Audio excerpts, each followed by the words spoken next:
Basic kitchen. ഇന്ന് നമ്മൾ ചെയ്യുന്നത് ഒരു എഗ് റെസിപ്പിയാണ്. ആദ്യം തന്നെ എഗ്സ് ബോയിൽ ചെയ്യാനായിട്ട് വെച്ചിട്ടുണ്ട്. ഇനി നമുക്ക് ആവശ്യമായ masala: red chilli powder 2 table spoon, pepper powder 1 table spoon, പിന്നെ ആവശ്യത്തിന് ഉപ്പ്. എഗ്സ് ബോയിലാക്കി ഇട്ടിട്ടുണ്ട്. ഈ എഗ്ഗിൻ്റെ 4 സൈഡ് ഒരു നൈഫ് ഉപയോഗിച്ച് കട്ട് ചെയ്തെടുക്കുക. അതിനുശേഷം ഈ മസാലയിലേക്ക് കുറച്ച് വെള്ളം ഒഴിച്ച് മസാല പേസ്റ്റ് രൂപത്തിലാക്കി എടുക്കേണ്ടതാണ്. ഇനി ഈ പേസ്റ്റ് നമുക്ക് എഗ്സിൽ പുരട്ടിയെടുക്കാം. ഇത് വളരെ എളുപ്പത്തിൽ തന്നെ ചെയ്യാവുന്ന ഒരു റെസിപ്പിയാണ്.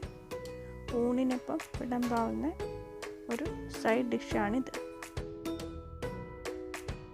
മസാലയൊക്കെ എഗ്സിൽ നന്നായി പുരട്ടിയെടുത്തിട്ടുണ്ട്. ഇനി ഇത് ഫ്രൈ ചെയ്ത് എടുക്കേണ്ടതാണ്. അതിനായി ഒരു പാനിൽ കുറച്ച് ഓയിൽ ആഡ് ചെയ്യുക. ഞാനിവിടെ യൂസ് ചെയ്യുന്നത് കോക്കനട്ട് ഓയിലാണ്.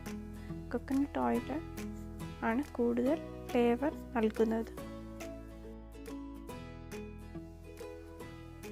എഗ്സ് ചൂടായ എണ്ണയിലേക്ക് ഇട്ട ശേഷം ഒരു ലിഡ് കൊണ്ട് അടച്ച് വെക്കേണ്ടതാണ്. അല്ലെങ്കിൽ എഗ്സ് പൊട്ടിത്തെറിക്കാൻ സാധ്യതയുണ്ട്. എഗ്സ് ഫ്രൈ ആക്കിയിട്ടിട്ടുണ്ട്. ഇത് നമുക്ക് റൈസിൻ്റെ കൂടെ യൂസ് ചെയ്യാവുന്നതാണ്. Thank you for watching Basic Kitchen.